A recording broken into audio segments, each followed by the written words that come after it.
En este video del módulo de taller de anatomía clínica hablaremos sobre la enfermedad diverticular. El término enfermedad diverticular del colon engloba tres situaciones distintas asociadas a la presencia de divertículos en el intestino grueso. La primera, estado prediverticular, caracterizada por el engrosamiento y acortamiento de la pared del colon sin divertículos reconocibles. La segunda, la diverticulosis, que es la forma más común y se caracteriza por la presencia de un número variable de divertículos. Y, por último, la diverticulitis, que es la inflamación de los divertículos como consecuencia de su perforación micro o macroscópica. Hablando de embriología, se sabe que el endodermo del saco vitelino da origen al intestino primitivo, el cual al comienzo de la tercera semana de gestación se divide en tres porciones: el intestino anterior, medio y posterior. Sin embargo, los últimos dos estarán a cargo de dar origen al colon en su totalidad. El intestino medio va a dar origen al apéndice, ciego, colon ascendente y a los 2/3 anteriores del colon transverso, mientras que el intestino posterior va a dar origen al tercio posterior del colon transverso, colon descendente y colon sigmoide. El intestino grueso es la porción del tubo digestivo que continúa al ileón, se extiende desde el orificio ileal hasta el ano. Se encuentra dividido en varios segmentos: el ciego, situado en la fosa ilíaca derecha, junto con el apéndice vermiforme. Luego el colon con sus distintas porciones: colon ascendente, que se dirige hacia la cara visceral del hígado y se continúa con la flexura cólica derecha. El colon transverso, que llega a la parte superior e izquierda del abdomen. En el vaso se flecta formando la flexura cólica izquierda. El colon descendente, vertical hasta la cresta ilíaca izquierda.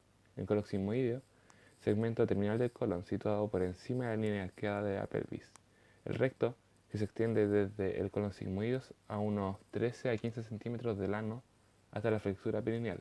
El canal anal, última porción del intestino grueso, que comienza con las columnas anales a nivel de la unión anorrectal y, luego un trayecto de 3 a 4 centímetros, termina en el ano. El colon posee tres tenias que están formadas por fibras musculares longitudinales, las que se conocen como anterior o libre, posterolateral u omental y posteromedial o mesocólica. Las austas corresponden a dilataciones de la pared ubicados entre los pliegues semilunares del colon, y los apéndices omentales corresponden a masa adiposa en la subserosa cubierta de peritoneo sobre las tenias libre y omental. Hablando del colon transverso, la vascularización está dada por las arterias cólica izquierda, media y derecha. La arteria cólica derecha, rama de la arteria mesentérica superior.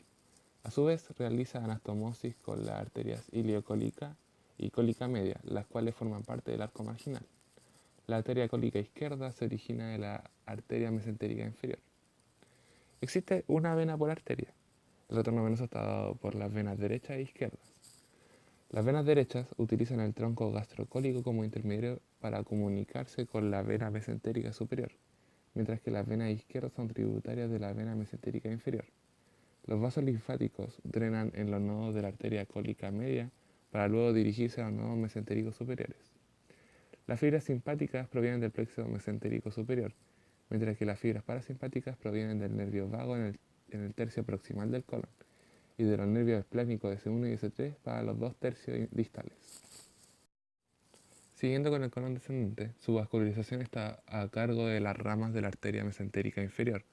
Una de ellas es constante y corresponde a la arteria cólica izquierda, mientras que la arteria cólica media accesoria es inconstante.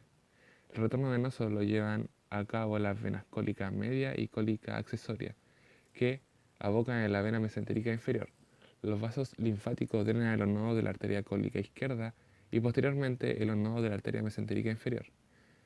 La inervación, las fibras simpáticas acompañan a la arteria mesentérica inferior y las fibras parasimpáticas provienen de los segmentos sacro 1 y 3. Finalmente, la vascularización del colon sigmoide proviene de la arteria mesentérica inferior, que origina las arterias sigmoideas. Las venas sigmoideas son drenadas por la vena mesentérica inferior. El drenaje linfático está a cargo de los nodos que acompañan a la arteria cólica izquierda para finalizar en los nodos mesentéricos inferiores. La inervación proviene del plexo mesentérico inferior, que contiene fibras simpáticas y parasimpáticas. Ahora veremos algunas definiciones. Un divertículo son sacos formados entre fibras del músculo liso. Las diverticulosis son divertículos protuberantes en puntos débiles de la pared del colon. La diverticulitis es una diverticulosis con presencia de inflamación en los sacos. Y la enfermedad diverticular son diverticulosis que presenta síntomas. El intestino grueso se conforma por 4 capas histológicas y, como una característica especial, es que éstas no cuentan con vellosidades. La primera capa, la mucosa, se caracteriza por tener un epitelio simple cilíndrico. Junto con esto posee invaginaciones formando las cristas de Lieberkühn. La lámina propia se caracteriza por la carencia de vasos linfáticos y la capa muscular de la mucosa se organiza en 2 capas con distinta orientación. La submucosa, conformada por tejido conectivo denso con vasos de gran calibre. Además, en esta capa está el plexo submucoso, el cual es el encargado de las funciones autónomas del intestino, junto con el plexo mientérico. La capa muscular consta de una capa longitudinal y una circular, pero la longitudinal consta de 3 engrosamientos para formar la astenia del colon. En esta capa se encuentra el plexo mientérico. Y por último, la capa serosa es la capa de tejido conectivo delgada, que se continúa en sectores con el peritoneo. Además, contamos con la presencia de células en cajal, las cuales son células marcapaso del tracto gastrointestinal, generando así ondas lentas para iniciar potenciales de acción, dando como resultado la peristalsis. Pasando a la epidemiología, la prevalencia de la enfermedad diverticular es menor a un 2% en menores de 30 años y mayor a un 40% en mayores de 60 años y alrededor del 66% en mayores de 85 años. La diverticulitis aguda es una complicación más frecuente, afectando entre el 10 y el 25% de los pacientes. En el mundo occidental es responsable de un gran número de hospitalizaciones. Entre el 15 y el 30% de los pacientes con diverticulitis aguda requiere intervención quirúrgica. Su etiología es desconocida, sin embargo, en su patogenia intervienen alteraciones anatómicas intrínsecas del colon y trastornos de la función motora. Se ha propuesto una hipótesis que postula que los divertículos se forman por una denervación vagal, la cual produce como efecto compensatorio una hipersensibilidad colinérgica y una disfunción de la musculatura lisa del colon, facilitando la formación de los divertículos. Pasando a la fisiopatología, el desarrollo de los divertículos se da paralelo y entre las tenias. La patogénesis involucra 3 principales áreas: anormalidades estructurales, de las cuales se pueden observar engrosamiento de la capa muscular circular, que viene dado por un depósito anormal de elastina, acortamiento de las tenias, disminución del lumen colónico, aumento del colágeno reticulado sin alteración de los canales iónicos, lo que contribuye a la debilidad de la pared. Además, se observan desórdenes de la motilidad intestinal. La segmentación corresponde a ondas antiperistálticas que permiten la absorción del agua y regulación de electrolitos. Al existir un aumento de este proceso, se genera una mayor presión y reabsorción, debido a que el lumen se encuentra reducido, contribuyendo a la formación de evaginaciones de la mucosa y submucosa. Además, el bajo consumo de fibra provoca heces menos voluminosas, aumentando la segmentación colónica y generando un tránsito digestivo más lento, lo que puede provocar un aumento de la presión intracolónica y con ello la obstrucción de la víscera, desarrollando diverticulitis. Clínicamente, la enfermedad diverticular se puede presentar de 2 maneras. Enfermedad diverticular asintomática. Lo presenta en el 70 al 80% de los casos y se conoce como diverticulosis. Enfermedad diverticular sintomática, o EDS, corresponde al 20-30% de los casos, el cual se manifiesta a través de molestias tipo cólicos, preferentemente ubicados en el cuadrante inferior izquierdo. Paralelo es probable la presencia de anorexia, náuseas, flatulencia y alteración a nivel intestinal. La enfermedad diverticular sintomática puede ser de 2 tipos, no complicada y complicada. En la primera, los pacientes presentan dolor, distensión abdominal, alteraciones intestinales y presencia de divertículos. Por su parte, en la complicada, comprende la diverticulitis aguda complicada y no complicada, la hemorragia diverticular y la colitis segmentaria asociada a diverticulosis. La hemorragia diverticular se debe a la rotura traumática de la vasa rectum a nivel del cuello del divertículo, complicación que se caracteriza por la hematoquesia, alteraciones del estado hemodinámico y alteraciones a nivel de la hemoglobina y hematocrito. La diverticulitis aguda se caracteriza por el dolor y engrosamiento de la pared del colon, además de afectación en la grasa peridiverticular originada por una microperforación del divertículo. Los pacientes padecen de dolor abdominal, anorexia, fiebre y leucocitosis con neutrofilia que varía dependiendo del grado de inflamación. Junto con esto también se puede observar rigidez y masas palpables en el cuadrante inferior izquierdo a nivel del colon sigmoide. Los abscesos peridiverticulares se componen por un líquido loculado que contiene aire. Es una complicación supurativa de un flemón. Se sospecha la presencia cuando persiste la fiebre y la leucocitosis. La perforación libre es la ruptura intraperitoneal de un absceso diverticular que se puede desarrollar una peritonitis generalizada, purulenta o fecal, siendo probable la evolución a estado de shock séptico. La obstrucción es una complicación que puede ser aguda o crónica y es el resultado de la presencia de edema y espasmos asociados a la inflamación. La estenosis del colon también puede ser producida por una compresión extrínseca de un absceso peridiverticular. Por último, la fístula es la comunicación entre absceso diverticular y alguna estructura anatómica próxima. Los pacientes presentan síntomas como neumaturia y fecaluria. Para el diagnóstico se realiza una anamnesia adecuada para recopilar antecedentes del paciente que se apoyan con la exploración física, los exámenes de laboratorio e imagenología para llegar al diagnóstico. La exploración física consiste en comprobar tres signos. El primero, el signo de McBurney izquierdo, que es la palpación de la fosa ilíaca izquierda contralateral al punto de McBurney. El signo de Blomberg, el cual se produce dolor al descomprimir la fosa ilíaca izquierda. El signo de Robson invertido, que al comprimir el punto de McBurney hay presencia de movimiento de gases hacia la fosa ilíaca izquierda, provocando dolor.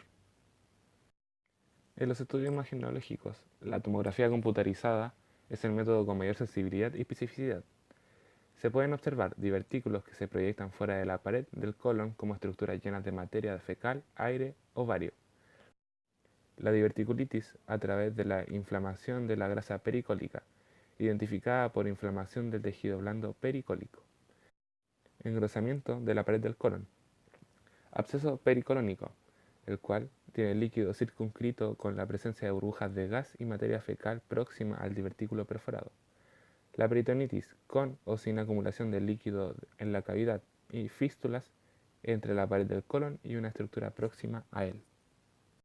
El enema opaco, serie gastrointestinal inferior, proporciona la cantidad de divertículos y la ubicación de estos a lo largo del colon, acompañado de engrosamiento de pliegues mucosos, espasmos locales, rigidez mural, extravasación del medio de contraste utilizado y posibles fístulas. Otro método es el ultrasonido abdominal, en el cual se pueden evidenciar signos de diverticulitis apreciando al colon con un engrosamiento mural, la presencia de gas y abscesos. Los exámenes de laboratorio se utilizan para identificar signos de infección, inflamación o anemia. Se solicita un hemograma completo y concentración de PCR. Si se observa leucocitosis, un incremento de la velocidad de sedimentación y de la PCR, se refleja la presencia de inflamación. El análisis de orina puede presentar piuria cuando hay inflamación próxima a las vías urinarias o bacterinuria ante una fístula colovesical o coloureteral. Por último, el análisis de heces puede observar la presencia de moco y o sangre. Ahora bien, la enfermedad diverticular posee ciertas similitudes con algunas patologías, las cuales veremos a continuación. Primeramente, tenemos el embarazo ectópico intersticial izquierdo. Dentro de sus similitudes está el abdomen sensible en flanco y fosa ilíaca izquierda, vómitos, náuseas, hematocrito disminuido en caso de sangrado y leucocitosis. Se diferencia en que el grupo etario al cual afecta es distinto y además presenta un sangrado vaginal. Otro diagnóstico diferencial sería el quiste de ovario torcido izquierdo, el cual dentro de sus similitudes tiene el dolor en la fosa ilíaca izquierda, las náuseas, fiebre y la distensión abdominal, pero se dan en mujeres en edad fértil. Siguiendo con esto, el divertículo perforado de Meckel dentro de sus similitudes tiene el dolor en el abdomen inferior, las náuseas y la fiebre. Pero dentro de las diferencias está el signo de SOAS positivo y la sintomatología presente en niñas.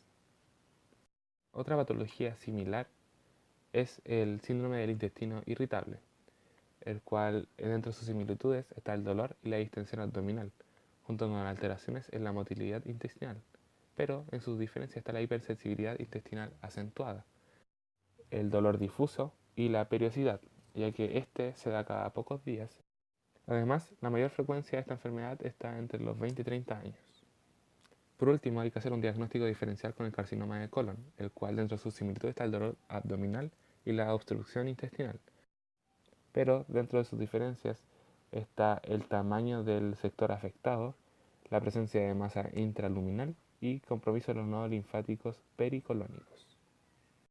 Para diagnosticar la diverticulitis aguda, no se utiliza colonoscopia debido al riesgo de perforación por el uso del endoscopio y el aire insulfado. Pero existe un sistema de clasificación de diverticulitis aguda con estadios basados en la gravedad de la enfermedad que, además del diagnóstico, permite orientar el tratamiento del médico a seguir. Esta consta de 4 etapas. La etapa 1 de absceso o femón pericólico. La etapa 2 de absceso pélvico intraabdominal o retroperitoneal. La etapa 3 de peritonitis purulenta difusa. Y la etapa 4 de peritonitis fecaloide. En la diverticulitis no complicada es posible realizar en ocasiones el tratamiento de forma ambulatoria. Este puede ser aplicado a los enfermos que presentan síntomas leves, toleran la vía oral y no muestran ninguna evidencia de la enfermedad diverticular complicada. Estos pacientes pueden ser tratados con dieta líquida para mantener una adecuada hidratación y antibióticos por vía oral con actividad frente a bacilos gram negativos y anaerobios. El tratamiento debe mantenerse durante 7 a 10 días. A su vez, suele recomendarse aumentar el consumo de fibra, ya que algunos datos sugieren que ésta reduce el riesgo de recurrencia de la diverticulitis y previene la aparición de nuevos divertículos. Los enfermos que no mejoran después de un periodo de 48 a 72 horas, o aquellos que presentan deterioro clínico, deben ser hospitalizados, así como llevar a cabo exploraciones que permitan descartar la presencia de complicaciones. En los pacientes ingresados con signos inflamatorios de mayor intensidad, se procederá al reposo intestinal, sueroterapia y antibioterapia intravenosa. Las pautas antibióticas suelen incluir metronidazol o clindamicina para cubrir anaerobios y una cefalosporina de tercera generación, un aminoglucósido o una quinolona para los gram negativos. Clásicamente se ha postulado que tras un segundo episodio de diverticulitis aguda no complicada, resulta recomendable un tratamiento quirúrgico entre 4 y 6 semanas después de la resolución de la inflamación. El tratamiento quirúrgico electivo comprende la extirpación del colon por vía abierta o laparoscópica. El abordaje laparoscópico ofrece menor incidencia de infección de la herida quirúrgica, así como menores requerimientos transfusionales. En el tratamiento urgente de la diverticulitis complicada, la técnica más empleada a lo largo del tiempo ha sido la resección con colostomía sigmoidea y cierre del muñón rectal, o bien llamada colostomía de tipo Hartmann, procediendo a restablecer la continuidad intestinal y retirar la colostomía en un tiempo aproximado de 3 a 6 meses. Está indicado en los pacientes que presentan una gran inflamación y contaminación fecal, puesto que las anastomosis primarias tienen mayor riesgo de presentar dehiscencias. Para hacer una anastomosis primaria, el paciente debe tener estabilidad hemodinámica y no presentar estados de desnutrición, diabetes, inmunodeficiencia ni falla renal, porque estos factores disminuyen la supervivencia y predisponen a las complicaciones.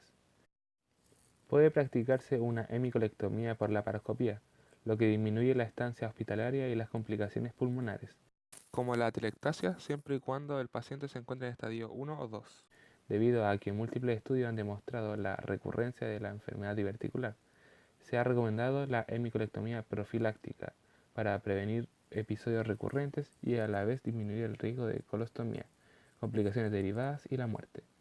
Si esta resección es electiva, disminuye la morbimortalidad, además es costo efectiva tanto en los pacientes jóvenes como en los adultos de tercera edad y se reserva para las personas que han presentado 4 o más episodios de diverticulitis. La complicación más frecuente de la enfermedad diverticular es la inflamación de estas, la cual a su vez tiene un espectro de presentación muy amplio, desde la inflamación leve a una peritonitis fecaloidea con riesgo vital.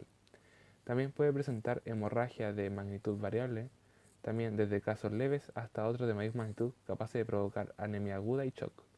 Además, se puede generar estenosis por episodios repetidos de inflamación con la consecuente fibrosis y retracción de la pared del colon. Por último, se puede generar una fístula a un órgano vecino como la vejiga, útero o intestino delgado.